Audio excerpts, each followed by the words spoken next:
Move over, Swanson. I'm driving. Wow!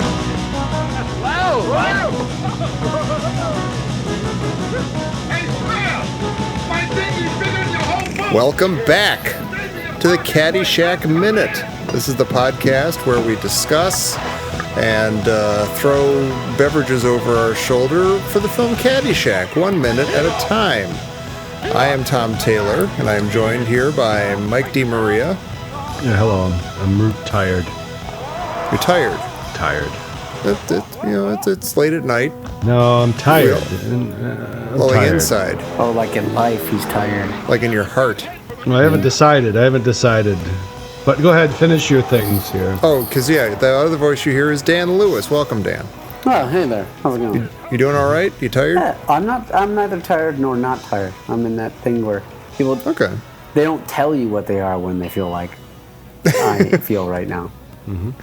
I feel like I could close my eyes and be asleep within about a minute, but I'm also fine. If I don't close my eyes, I'm good. So glorious. It's like, when you like walk by your bed on the way out in the morning, Yeah. and you just look at it with your work bag slung over your shoulder, and you just look at that bed, neatly made bed, and just say to yourself, "Oh, what I would do to you." Yeah. I would crawl inside shit out of you and roll around in you. I'd put my body all over you. Until the Sandman just hits me over the head with a bag of sand. Right. Then you walk that slow walk down the creaky stairs in the hallway and just... Getting tired. farther and farther away. But then, you got to remember that at the end of your day, that's what's waiting for you. At the end of every day, you get to go to sleep. Mm-hmm. I knew that you'd start with the positive, the silver lining of it. Yeah.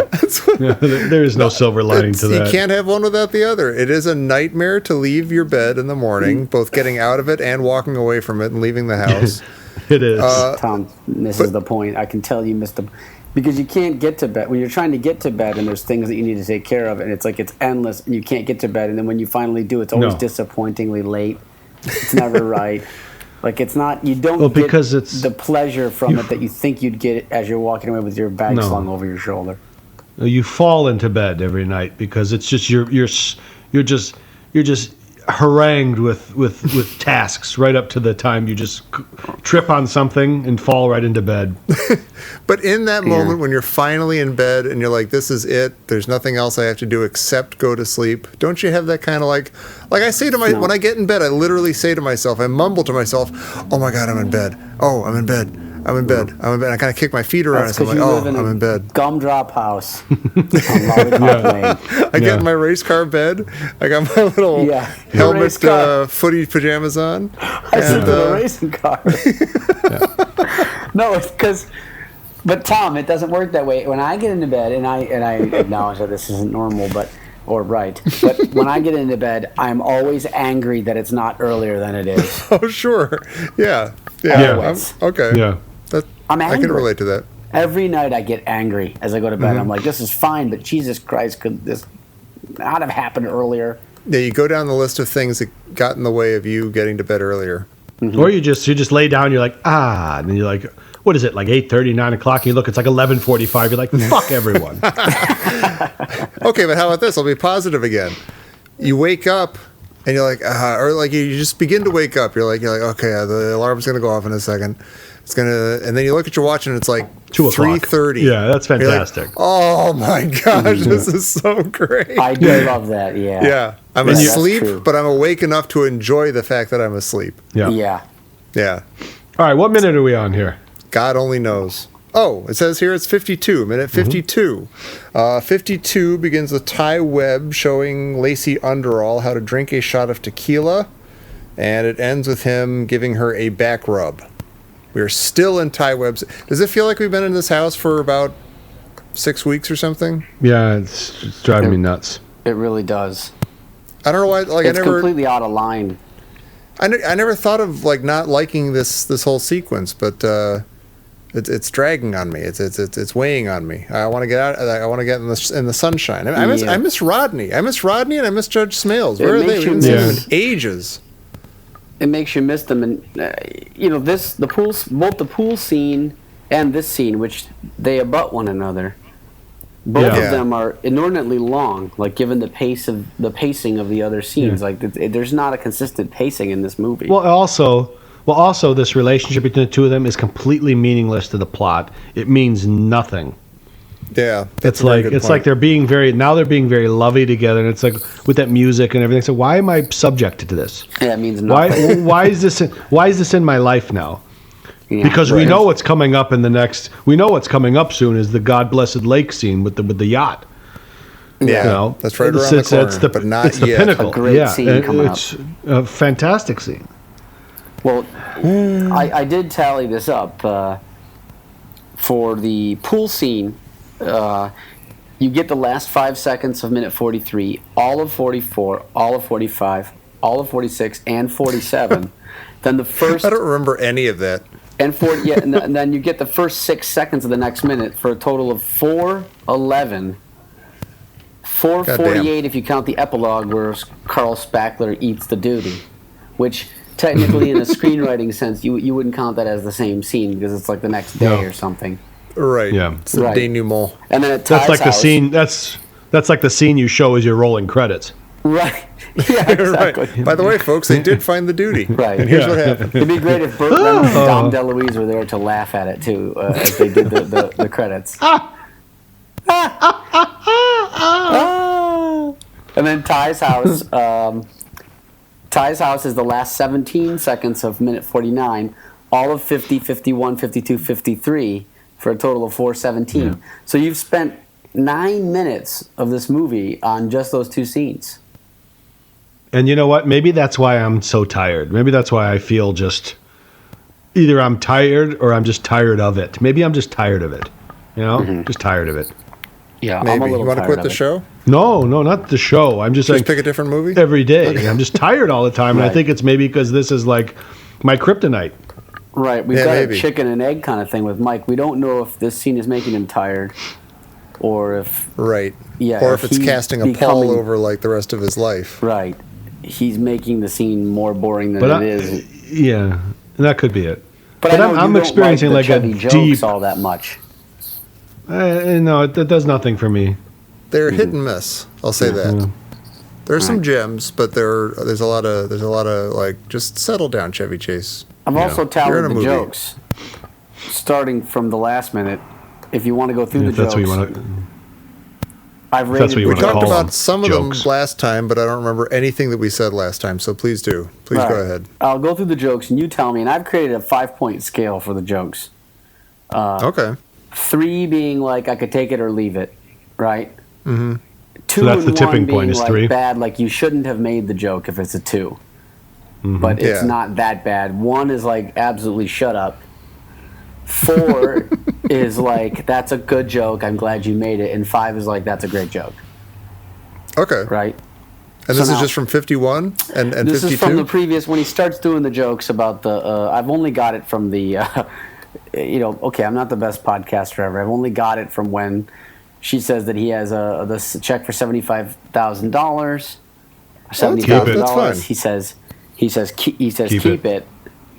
And then she says, and the summons, he says, it's yours. So where do you put that I think those joke? are both solid. Those are at least 4s, I would say. All right, so we're playing this game. Is this a game? Not a game. Well, it's just a, yeah. It's not a. We're all Oh, winners. you just rated them. Oh, okay.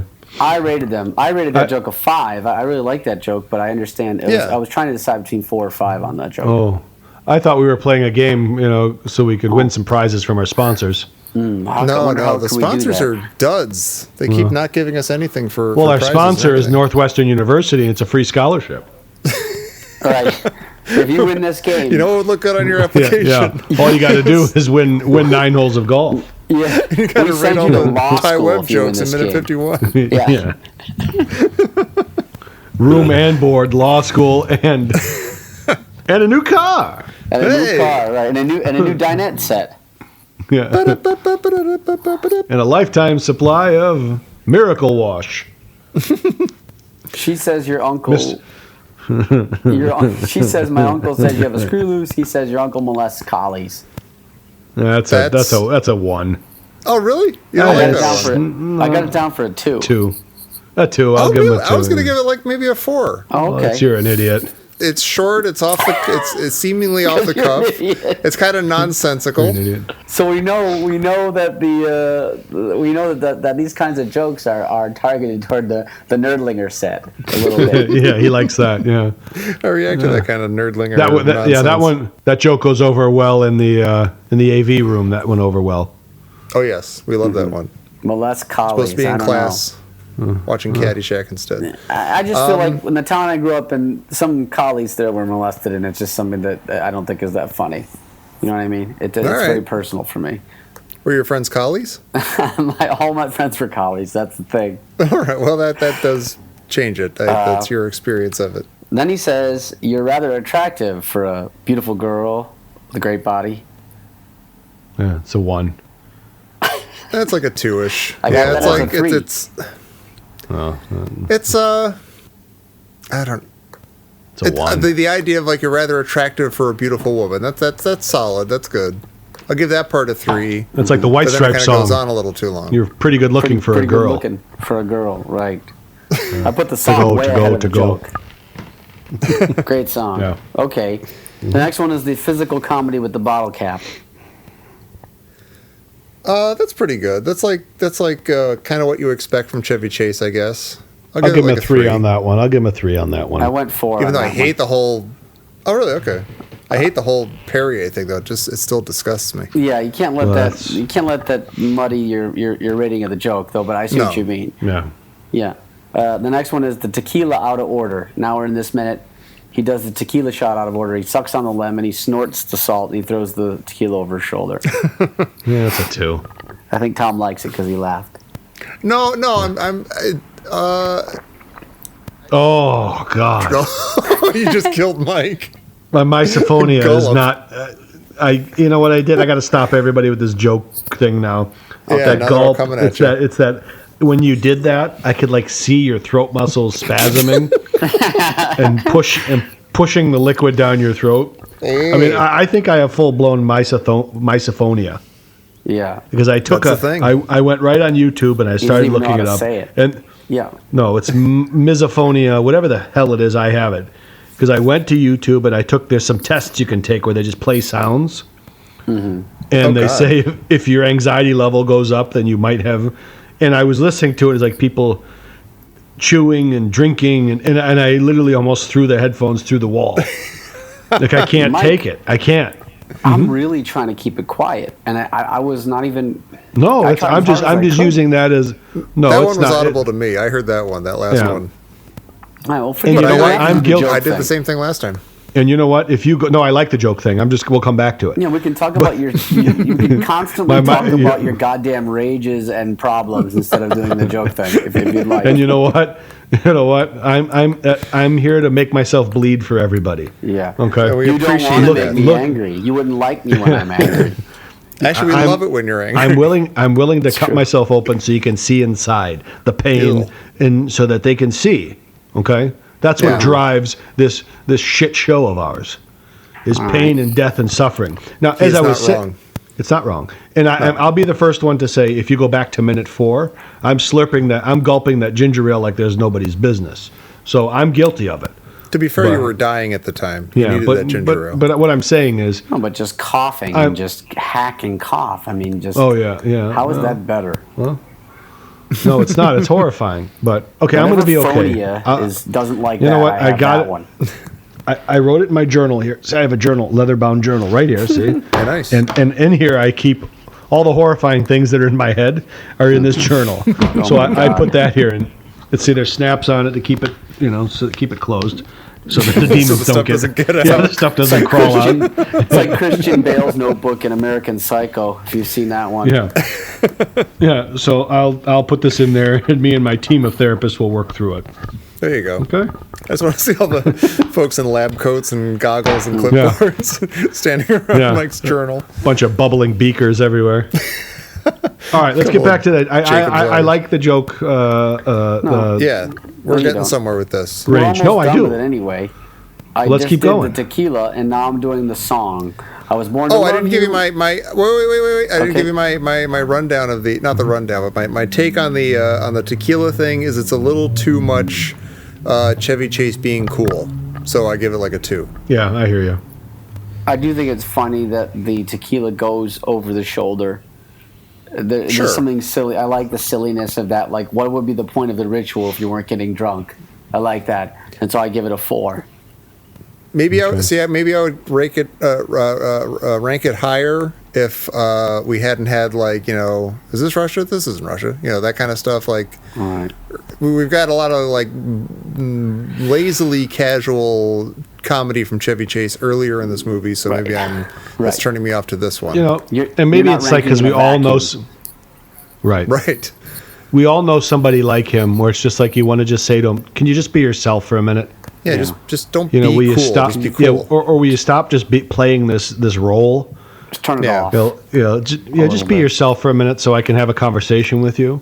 Or just quit being the neurotic crank who just can't take people swallowing. Like if you were talking to Bobcat Goldthwait, you know, and you were like, Bobcat, listen, you gotta stop doing that voice. The March rent is due, and we gotta pay it, otherwise we're gonna get charged. He's like, nah, and you're just like, listen, Bobcat, can we just talk? Can I just call you Bob? We're talking about money. We're talking about the rent. Yeah. They're gonna shut. Yeah, the heat's gonna be shut off. Right. I'm worried about you, make then? Bob. I'm worried about you. Hey, Gilbert. Listen, Gilbert. I need a little help here. My uncle died. Yeah.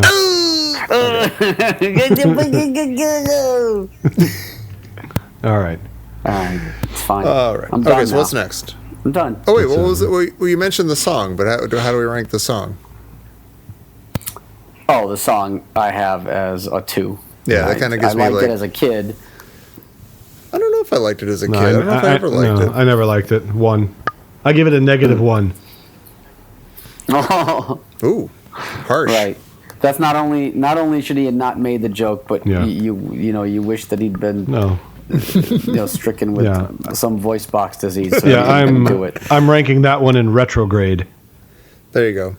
Right. You know what joke I do like? It's not even a joke. It's just a little moment that I never quite noticed before. I like towards the end of like his song or something, or during his song. This scene's been going on for like, over the course of 2 minutes. This they've been sitting here at the thing and drinking tequila and whatever, the shots and everything, and the salt and the lemons, and then you realize she's been chewing gum the whole time. She like blows a bubble with her gum. Yeah. And that's kind of funny. I never noticed that before. I kind of like that. It's a nice little touch. She blows a bubble, and I wondered about that, the significance of that. Like, they're just trying to make her look fun-loving and kind of not too serious. Yeah, maybe. I think she just doesn't have a care in the world. Yeah. She's from dreary old Manhattan. Yeah, she's. And why would you be doing tequila shots with a little bit of Bubblicious? It just seems like a weird combo. Or Hubba Bubba, even. And then they end up in the pool. Unless now we're done. Are we done at the piano? I've analyzed actually frame by frame, whereas the other scenes I've done, very in depth. The pool scene, in fact, I've analyzed frame by frame. It just so happens. Mm-hmm. Yeah, I do that for some scenes. Now, what are we going to ask, Dan? Are they both actually naked in this pool? What's that clicking sound? I think it's been. I'm clicking through frame by frame. Which frame by framing it? It's theater to the mind. This is a clicking finger that was trained on VHS recorders for decades to do some fast pausing. I've got the reflexes of a fly. What are you going through though? This thing? It's like you're forward and backing the Zapruder film, back and to the left, back and to the left. Back and to the left. Oh, if I could only go back and to the left on this video. Let me tell you. I'm a little. I feel like I'm gross or like a pervert or something, but I'm not. I'm just every time I see in a movie like this that has nudity in it at some point. And with an actress who's at some points nude, I'm always wondering like why like this. It's clear that she's supposed to be naked in this scene. Yeah. That they both are probably supposed to be. Like he's got some sort of suit on or something, some sort of flesh-colored suit. But I always wonder, like, okay, why is she not, visibly nude in this scene? Like they're going through to efforts to cover her up. And I'm not complaining. I'm not saying, hey, come on, bring on the boobs. I'm just saying it's interesting, like why the scene later on and why not this scene? Bring them on. Who's with me? Well, I don't really know. She is topless in this scene. Right, but they don't. But she does have some. She does have some tan-colored bottoms on, Same as Chevy. Oh, okay. Yeah. Interesting. They outfitted them with Hollywood nudity bottoms. Although, actually, you know what? Now that I say this, I think there was a thing. You know what? I think this comes up later, but I should look this up before we get to like the scene at Smale's house, because I think there was a whole story about how like the producer, John Peters, who by all accounts is a dick, was pressuring her to be nude in more scenes or something, and she was like, "Nah, I don't really wanna." And Harold Ramis like stepped up for her and said like, "Hey, easy, we're doing this one scene and forget it," you know. So I gotta look into that more. Yeah, he said you easy. already have her sleeping with half of the Bushwood. Right. Maybe take it easy on the young actress. Yeah, come on. Yeah. All right. Oh, so what are you finding with your noisy frame by frame clicking? I'm sorry about that. Yeah, I noticed that she's got the bottoms on, as does Chevy, and no top, but there's no payoff, if you will, on the topless part of it. Yeah. Fair enough. I don't want to get too into it, but Right. Why does there have to be a payoff? At some point, we grow up, my friends.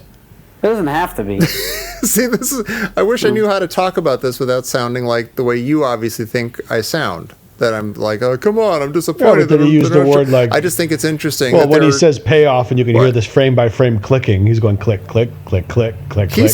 Well, he just confirmed that after doing the click, the one frame-by-frame click-through, he just confirmed that there is no payoff in this scene. Mm-hmm.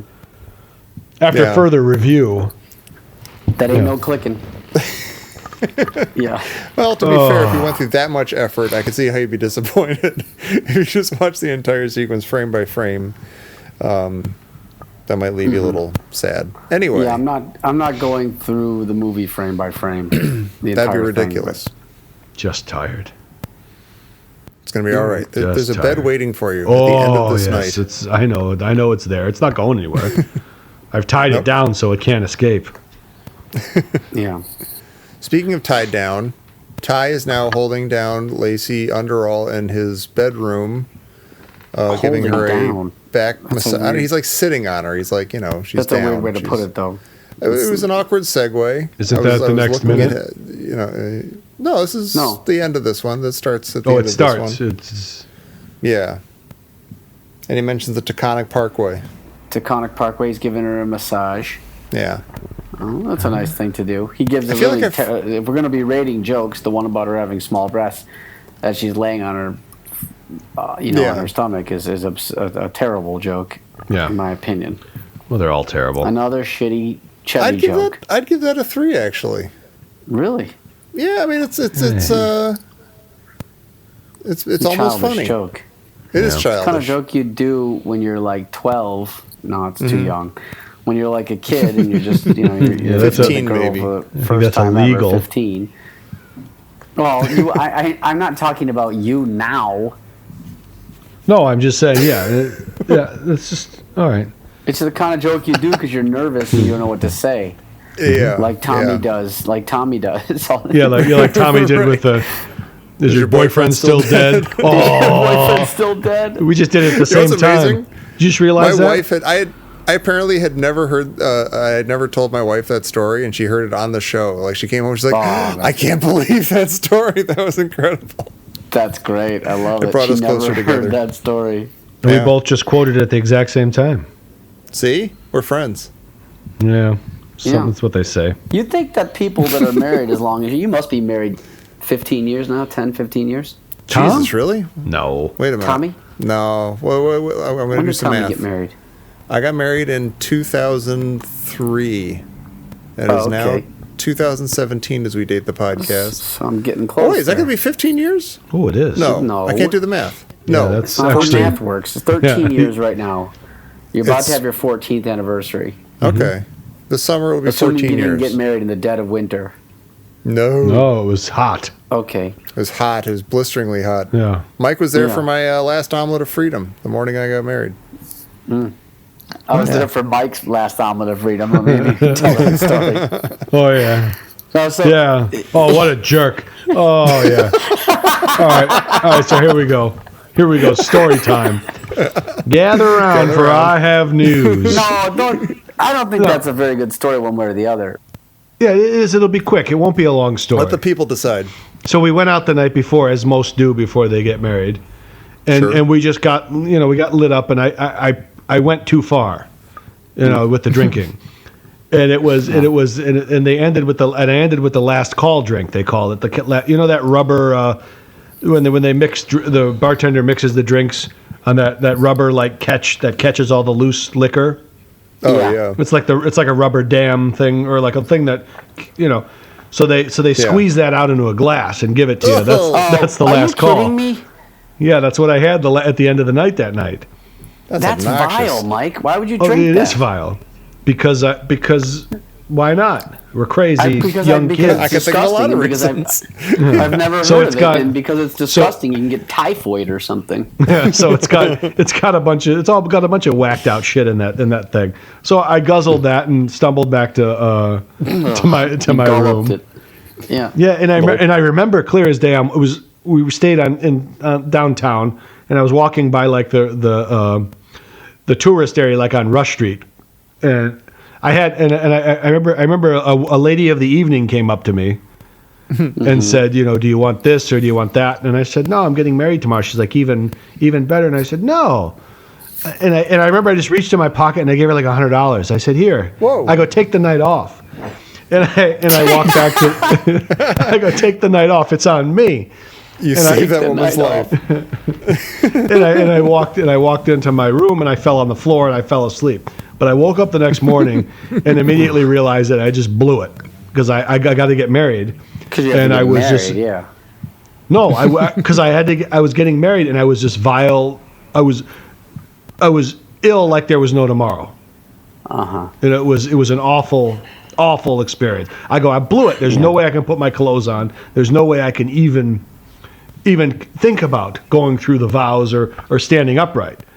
Right. But we were meeting this asshole and a bunch of our friends for breakfast, and this real busy place for a skillet.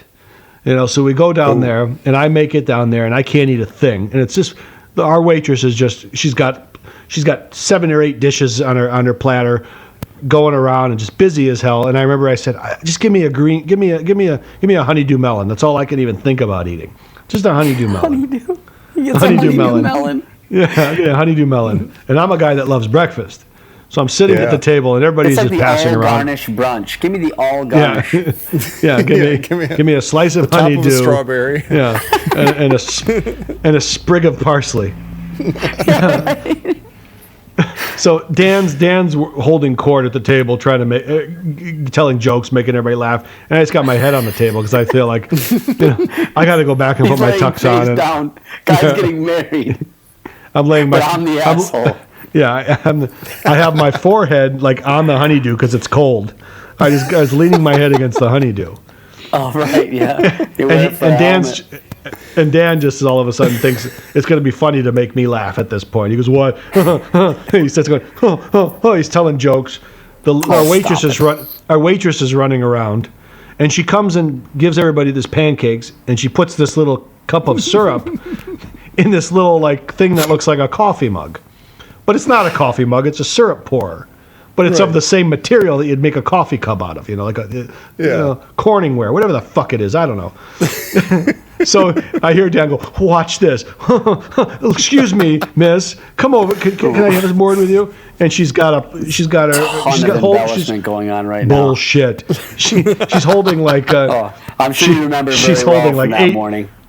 She's holding like 8 skillets on her thing, and I remember she squats. She like. No, she was holding 100 skillets. Yeah, she was holding 122 skillets, and she had to go down like on a knee to get down to him, so she could hear him over the cacophony of conversations. Yeah.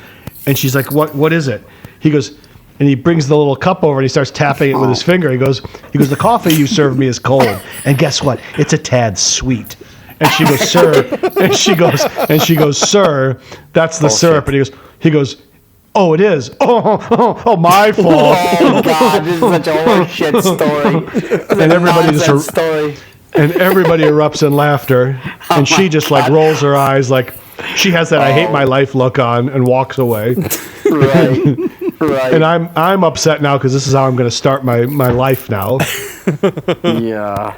Yeah. I You love didn't how say your that. memory is going back in time, bro. It's always a vaudeville Looney Tunes routine that you imagine to have happened. You didn't say. even though You it was didn't say those. Probably you didn't it was say, a passing moment. Yeah. No, but that's the point. You think it's a passing moment in your mind, but No, when it you're is. such an asshole to somebody, time slows down like it's moving through molasses, and every second is like an eternity. You brought her life into sharp relief in that moment. Excuse me. This coffee you served me is cold, and it's a tad sweet. Sir, No. that's the syrup. Oh, I'm sorry. I guess it is the syrup. Yeah, that story that you're telling right now, that yarn that you're telling right now is heavily, heavily embellished, and that's fine. I'll give it to you. One thing that is true is that and I do think about this sometimes, is I think about back on times that I had done something inappropriate or said an inappropriate joke, and I don't mean like mean-spirited so much. It's just Oh, God, no. the douchebag dumb joke that I made, trying to be funny. I look back and it gives me a chill just to think about what a fucking asshole that I was at that moment. And then I wonder, because I didn't know I was an asshole back then.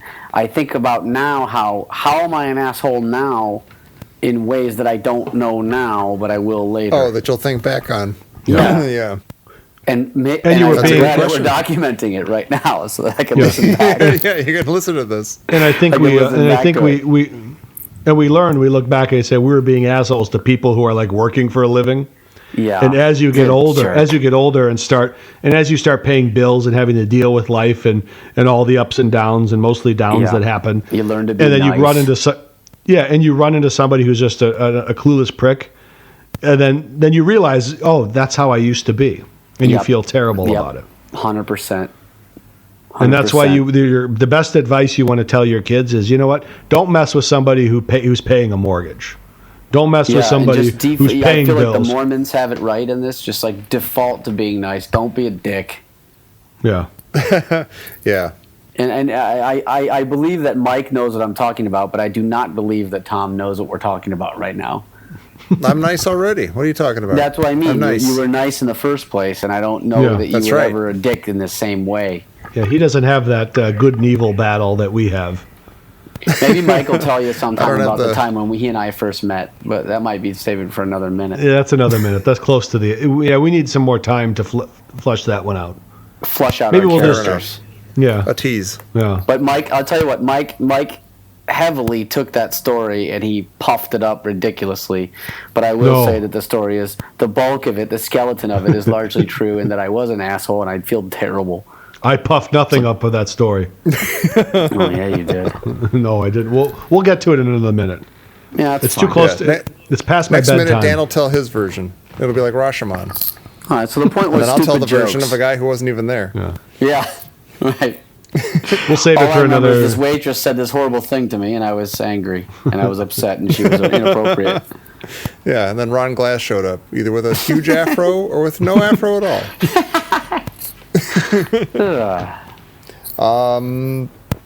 Well, That's I don't know. it. Should we? Is that it for 52? Well, it's the same crap, you know? There's a lot. Exactly. We started with crap from the previous minute. We're ending on crap that's going to continue in the next minute. And I Oh, tell you I'm what, telling you. folks, all of Caddyshack. 53, I hate it. all of 53 is the same scene. Yeah, except for the last mother-loving Oh, second. just yes. of When you see 53. that sign of that yacht club. Gold. Oh, Let's say we can't. Yeah. Oh my god. All right. Well, Gold. let's wrap up 52. Yeah, but I don't 52, want to you've turn been good people to off us, of thank you. 53. I want to promote No, it no, because no. we Well, will bring the entertainment no matter what. Look, 52 is a terrible minute, You know what, and the- we had a great time just now. we destroyed. as the listeners will tell you, when the minute sucks, our stories are great. Yeah, as long as we're awake. These are top stories. Mike will take these stories and he'll buff them and clean them with a fine chamois. No, And he'll I make tell them it into just like stories it that was. Never happened, for fuck's sake. I tell it just like it was. Yeah, sure. I remember Every one of very them- I don't know clearly who to through the believe. haze of cantaloupe juice running from my eyebrows. Did I not order a cantaloupe? Did I not? You did. You did order a cantaloupe, and then later on, with your wife, you said honey-do. Yeah, it's funny stuff. That's real funny stuff. Did you make that joke this time? Did you workshop that joke? Oh no, I'm still an asshole. I just realized it. Oh no. Yeah. The minute went on a little too long. We stayed on just long enough for Dan to realize he's an asshole. I'll tell you. Oh no, I'll tell not you. a pun, you stupid idiot. Oh, that bed is waiting. Oh, it is. Now let me ask you a question. When you hit that wall of being so tired or so hungry, do you create scenarios in your head that make that going to sleep even better? Meaning what? Like you fantasize about what you're about to do? Is that what you mean? No, you create like the world around you. Like, I'll give you an example. One of my go-to scenarios, like I was doing that today when I was so tired in the car. You create this world around you that sleep is a luxury. Sleep is not an everyday occurrence. And my go-to is that we live in a shitscape world, post-apocalyptic. I would even dare say like the zombie apocalypse. Like the world is just a fucking disaster that you have to fight your way through every goddamn day. So you're going from so you have no home. But then you come across a safe house, which is your home. So you've made it to the safe house. You've locked everything up. The zombies can't get you, and you actually have people here that could go on shifts looking out the window waiting for zombies, and you could sleep now. It's your turn to sleep. That's great. Or it's your turn to eat, and you go to the fridge, and you're like, I haven't had a fresh piece. Look, we've come across this safe house, and there's fresh food in the fridge. I love this. I'm a sick bastard. I actually do You know what's funny, though, Mike? Now that you do mention it, I guess in a loose way I do. You know what scenario I think of? The thing is, though, I don't do it in a loose way. I do it in a literal way. No, yeah, you do it very literally and directly. I get that. But as you talked about it, the scenario that entered my head was Jack Nicholson's character, Jake Gittes in Chinatown. There's a point where he has to be up all night and he gets caught in the whole thing, and the guy like rips it. Roman Polanski like tears into his nose with a knife, and he falls down the thing, and he's up. You can tell he's been up all night, and he's getting a little older. Yeah. And there's that point of like turning on, getting your pajamas on finally, and opening the door, and it's like 6 a.m. and you haven't been to sleep yet, and he leans against the door. That kind of like detective who's tired and needs to finally throw the keys down and take everything off and get into bed. You've earned it. Yeah, that's how I have felt that way from time to time. But I do it, and sometimes I'll look out the window and say the zombies are out there, but they can't get me right now because I'm in a safe house. I'm gonna sleep the sleep of the just tonight, knowing that That's awesome. I'm barricaded in this place, and by gum, there's somebody on watch outside. That's beautiful. Or I'll sit by the fridge, and I'll look at the peanut butter. I'm like, they have peanut butter in this safe house, and I haven't had peanut butter since the beginning of the zombie apocalypse. And then I'll just spoon it in my mouth like I haven't eaten, but I know damn well that I just ate a hamburger about 20 minutes ago. Yeah, and you like look left and right to make sure no one's seeing you go through the rations. You're about to ravage them. Mike, that's supposed to last us a week. My first thought on that is how completely insane it is, Mike.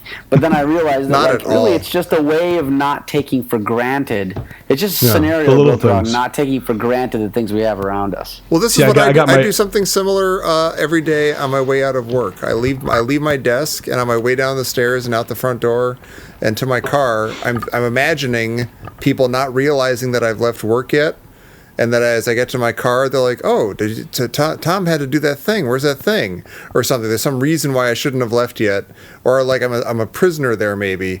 And they're gonna, as soon as they find out that I've gone, they're gonna start, activating the security systems.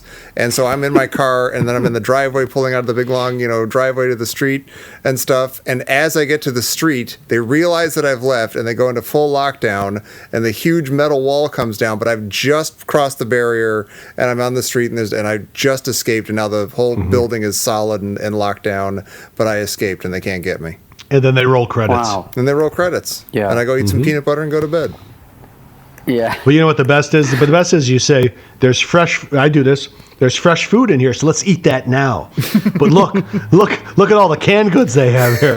Look at all the dry goods. Let's put it in the box. And when we leave the safe house, this is coming with us. But by gum, look, there's tacos in here, and there's stuff that's not going to last another 2 days. So let's eat it now. I wonder how much of this I can get into the backpack so we can try and make it to the bell tower before sundown. Yeah, and you just stuff your face, standing in your tank top and underwear. Your daughter walks in and says, "Dad, what are you doing?" Not now. I'm in my safe place. In my fugue state. Go back to your bed. Shut the blinds. Yeah. Yeah, you know what? I think I'm going to take the snaps off this journal and maybe do an entry or two. Because I think there's some things. Yeah, there's some things I left out. It sounds like you're having a breakthrough as we speak. Yeah. Yeah. All right. Well, we'll let Mike do that. Yeah, I think. Let Mike get his thoughts down. Yeah. And we'll we'll put an end to 52. Thank you for joining us on whatever this was. And we'll be back next time next week with more coping mechanisms. You know what? I'll tell you. You know what, Tom? I'll tell you what it was. This was fantastic. I don't know what I know. You may not know what it is. I loved it. I'm having the time of my life. Yeah. It was fantastic. I know it. Everyone out there knows it. Come back for more from Minute 53. You know what? Have you ever done this? Wait, Jesus. What? Have you ever done this? Have you ever gotten in your car at night and you turn it on and the lights light up and you feel like you're in an airplane and you need to escape? I do that. Yeah. It's like I do that. Or then you're talking like to somebody like, okay, I'm about to uplink, and then I'm setting the uplink now, and you take your iPhone and you plug it into the charger. Yeah. And you have the little magnet that latches it to the air vent, and you're like, I'm all uplinked. Yeah. I don't do that one. I do the airplane dashboard. Yeah, you're turning on. All you're doing is like turning on the lights and maybe adjusting the AC, but you're actually like activating all the stuff. And the Millennium Falcon switches lights and knobs and everything. Yeah, you're in the TIE Fighter. Exactly. Yeah, you got to get all. That gets accentuated when I'm. One time I was leaving way up by way north of Sacramento by the Yuba Rivers. This very matter of fact, that's where that dam broke recently. Pretty close to there. Oh wow! It's a very kind of in the middle of nowhere sort of territory. And I had to leave there to get to work one day because I didn't take that day off from being in a cabin or something. And I left at 4:30 a.m. to drive back to San Francisco for work. And I remember that pitch darkness and having the car light up. It accentuates that for me. It's like you're in the middle of Dagobah, just lighting something up. Yeah. Love it. I'm not alone. Right. Beautiful. Everyone listening is going, yeah, me too. Yeah, we're all do the that. same. I never talked about it until just now, but I do it. It's just breakthroughs all the way around. Come back for more of this next time. Oh yeah, sure. For minute 53 of the Caddyshack minute. Bang bang bang bang bang bang bang bang bang bang. Hey, you scratched my ankle.